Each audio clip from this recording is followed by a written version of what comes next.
25শে December গোটা বিশ্ব জুড়ে পালিত হয় ক্রিসমাস ডে।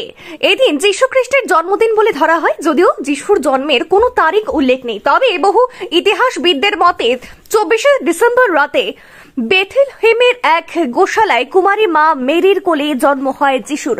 প্রতি বছর 25শে ডিসেম্বর দিনটি যিশুর জন্মদিন হিসেবেই পালন করা হয়। বলা হয় বিশ্ব থেকে হিংসে ভেদাভেদ মুছে ফেলতেই জন্ম হয় তার। এমনকি অনেকে যিশুকে সূর্যের সন্তানও মনে করেন। তবে প্রথম কবে বড়দিন পালন করা হয়েছিল সেই নিয়ে দ্বিমত রয়েছে। পঞ্জিকা ঘিরেও বিভিন্ন জায়গায় আলাদাভাবে পালিত হয়।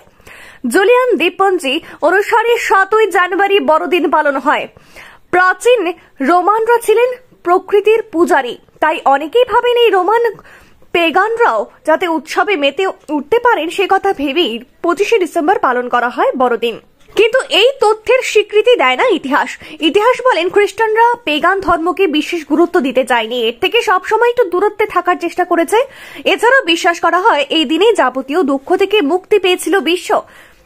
রোমান পঞ্জিকা মতে 25শে মার্চ মেরি জানতে পারেন তিনি সন্তান সম্ভবা। সেদিনই আবার ক্রুশবিদ্ধ করে যিশুকে হত্যা করা হয়। এর থেকে 9 মাস পরে আসে 25শে ডিসেম্বর। বড়দিনের ইতিহাস। ভারতবর্ষে প্রথম ক্রিসমাস পালন করা হয় 1668 সালে। জব চার্লস প্রথম বড়দিন পালন শুরু করেছিলেন বলে শোনা যায়। সূর্যের উত্তরায়ণ শেষ হয়ে শুরু হয় দক্ষিণায়ন, আর এদিন থেকে বেলা একটু একটু বড় হয়। সেই সঙ্গে শীতের প্রকোপও কমতে শুরু করে।